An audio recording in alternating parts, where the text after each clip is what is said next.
제가 봤을 때는 빌라 아파트는 다른 곳에서 들어보셨을 것 같고 다가구에 대해서는 얘기를 못 들으시지 않았을까, 유튜브에서는. 일단 다가구 주택에서는 지금 규제가 있지만 가능합니다. 뭘로 가능하냐?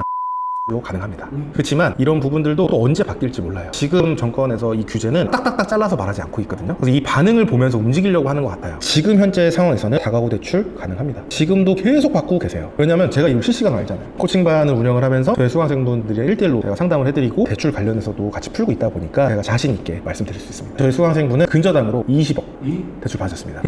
말이 안 되죠. 위기가 곧 기회다.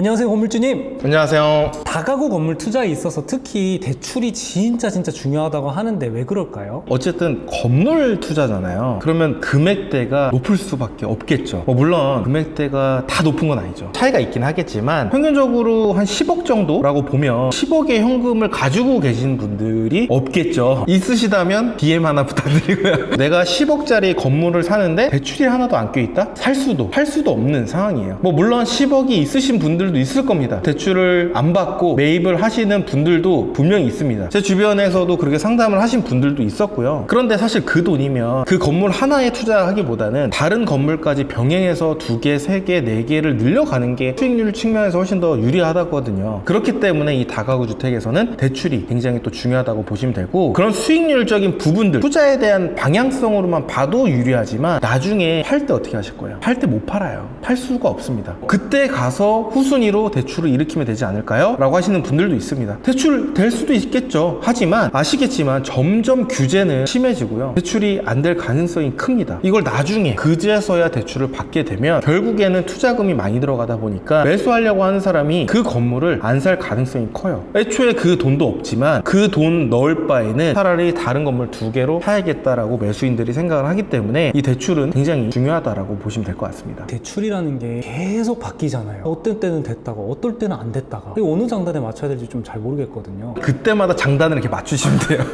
진짜 답이에요. 제가 강의할 때도 대출은 살아 움직이는 생물체다라는 표현을 좀 써요. 이게 살아있다 보니까 사람이 그냥 계속 누워만 있으면 돼요. 움직이기도 하고 뻐근하기도 하고 걷기도 하고 뛰기도 하고 하잖아요. 그런 것처럼 계속 대출도 움직여요. 그러면 어떤 장단에 맞추느냐? 대출이 앉아있으면 나도 앉아있으면 되는 거고요. 대출이 서있으면 나도 서있으면 돼요. 근데 여기서 중요한 건 대출이 작년에는 됐다가 올해는 안 되는 경우들도 있어요. 계속 바뀌어요. 근데 작년에 된다라는 기존에 있는 지식을 가지고 지금 대입하면 굉장히 좀 위험성이 있다라고 보시면 돼요. 실시간으로 변화가 되는 정보의 차이가 굉장히 중요하다고 보면 될 것 같습니다. 지금 이렇게 정권도 바뀌고 규제도 자꾸 새롭게 나오고 이럴 때는 아무것도 안 하고 투자도 하지 말고 앉아있으면 되나요? 지금 뛰어야죠. 지금까지 투자를 하면서 정권이 3번 바뀌었거든요. 부동산이 하락기도 있었었고 상승기도 있었었고 계속 규제가 있었던 시기도 있었고 규제가 없었던 시기도 있었어요. 저는 오히려 규제가 별로 없는 시절이 그렇게 투자가 재미가 없더라고요. 오히려. 왜냐면 저는 처음에 다가구 했었을 때도 규제가 굉장히 심했을 때였거든요. 규제가 심하니까 경쟁이 줄어들 수밖에 없어요. 근데 규제가 없어. 그냥 평탄해요. 그러면 남들이 알고 있는 지식과 내가 알고 있는 지식이 동일하거든요. 그러면 동일한 성상에 갈 수밖에 없어. 근데 계속 바뀌어. 근데 남들은 1이라고 알고 있지만 난 2인 걸 안 거예요. 근데 그거를 이분들보다 한 달 빨리 알았어요. 그 한 달 차이가 굉장히 큽니다. 한 달 차이로 내가 수익도 낼 수 있지만 그 반대는 뭐냐면 그 한 달 차이로 인해서 수익을 버는 게 아니라 잃을 수도 있다라는 거죠. 그렇기 때문에 대출이 지금 이런 상황이라고 하면 나도 같이 움직이면서 정보 싸움을 하셔야 된다라고 생각을 합니다. 대출로 실수하시거나 잘 모르셔서 돈을 잃으시는 사례도 좀 있을 것 같아요. 맞아요. 지금 제가 강의를 한 지가 한 5년 차 되거든요. 5년 전과 작년 그리고 올해 하는 강의가 달라요. 특히 대출에 대한 부분이. 작년에는 대출이 됐던 게 올해는 안 되거든요. 가장 큰 게 위반 건축물입니다. 잘 개념을 보면 애초에 위반 건축물로 등재가 되어 있으면 대출이 안 됐어요. 그래서 이걸 제가 푸는 방법을 찾았어요. 그래서 대출을 풀었어요. 됐어요. 그러면 남들은 대출이 안 된다고 생각을 하는데 나는 대출을 풀 수 있으니까 기회가 됐죠. 그래서 그때 수익을 낸 사람은 많았습니다. 근데 대출이 됐다가 요번 연도 올해 위반 건축물이 또 바뀌었어요. 근데 이거는 다가구 주택에 대한 기준입니다. 좀 더 자세하게 좀 설명을 드리면 세미나에서 제가 좀 말씀을 드리는 걸로 하고요. 위반 건축물은 지금 대출이 안 돼요. 근데 작년에 됐기 때문에 올해도 된다라고 생각을 하고 위반 건축물을 낙찰을 받았다가는 크게 손해를 볼 수가 있죠. 물론 그걸 또 우리가 찾아가는 방법들도 있어요. 그렇지만 대부분의 분들은 그런 부분들까지도 잘 모르시기 때문에 이런 부분들은 조심해야 됩니다. 그래서 현재는 다가구 주택은 위반 건축물로 등재가 되어 있는 것들은 조심하셔야 된다. 이번에 627 부동산 대책 발표 그 이후에 지금 완전 혼란 속에 있는 것 같거든요. 혹시 지금 해야 됩니까? 말아야 됩니까? 제가 봤을 때는 빌라나 아파트는 다른 곳에서 들어보셨을 것 같고 다가구에 대해서는 얘기를 못 들으시지 않았을까 유튜브에서는. 일단 다가구 주택에서는 지금 규제가 있지만 가능합니다. 뭘로 가능하냐? 사업자 대출로 가능합니다.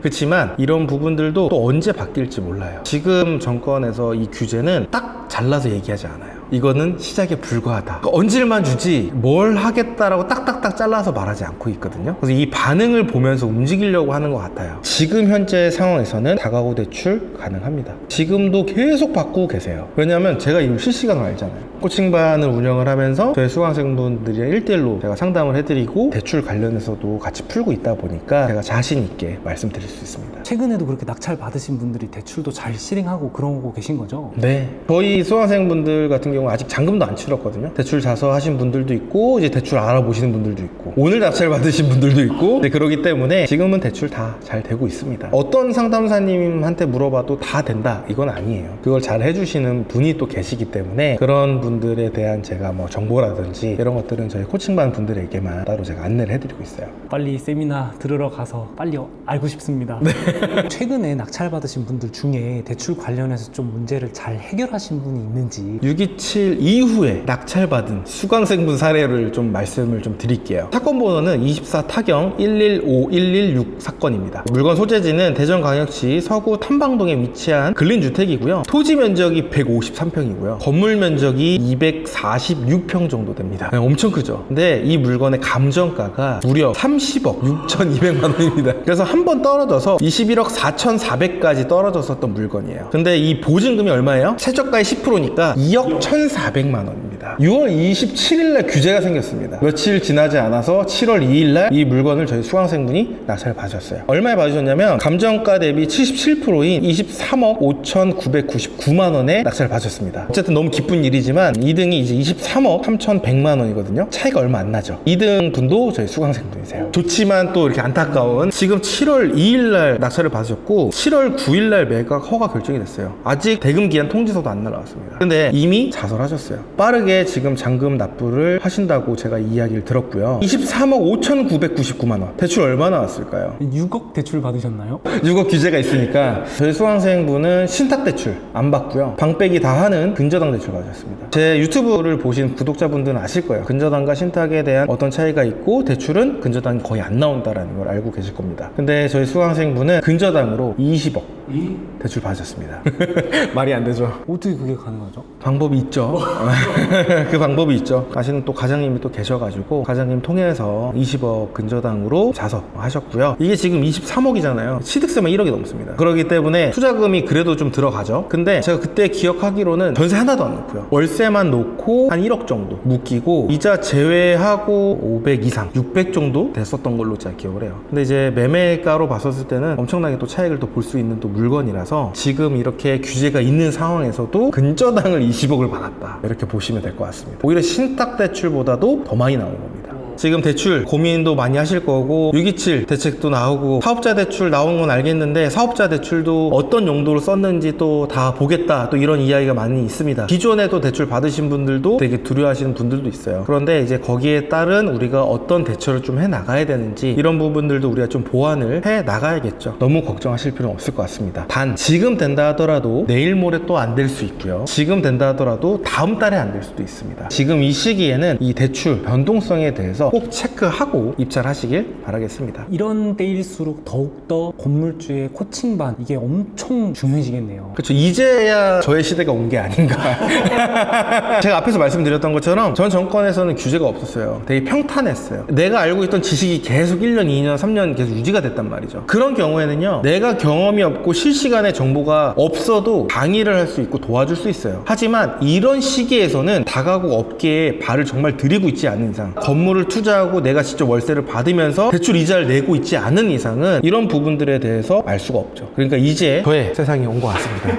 위기가 곧 기회다. 저도 위기를 항상 기회로 만들었기 때문에 저도 지금 계속 제가 지금 들어가고 싶은 물건이 있습니다. 풀어내야 될 숙제들도 많고 넘어야 될 산도 되게 많습니다. 근데 재밌어요. 이게 뭐 1, 2천만 원, 1억이 아니었어요. 저는 거의 최소 10억의 이상 차익을 좀 보려고 하는 물건들을 좀 하고 있어서 오히려 위기가 더 기회가 되지 않을까 그렇게 생각을 합니다. 그래서 제가 요번에 다가구 온라인 세미나를 진행을 합니다. 이 세미나에서는 여러분들이 제 유튜브를 보면서 다가구 주택 물건을 보시면서 궁금했던 부분들, 대출이라든지 이런 부분들을 라이브로 진행을 하니까 질문을 남겨주시면 제가 실시간으로 답변을 해드리도록 하겠습니다. 그리고 이 세미나 같은 경우에는 비공개로 진행을 합니다. 신청하지 않으신 분들은 라이브를 시청하실 수 없기 때문에 꼭 고정 댓글 확인하셔서 세미나 신청해 주신 다음에 단톡방에 꼭 입장해 주시길 바라겠습니다. 오늘도 시청해 주셔서 감사하고요. 다음에도 더 좋은 영상으로 찾아뵙도록 하겠습니다. 감사합니다.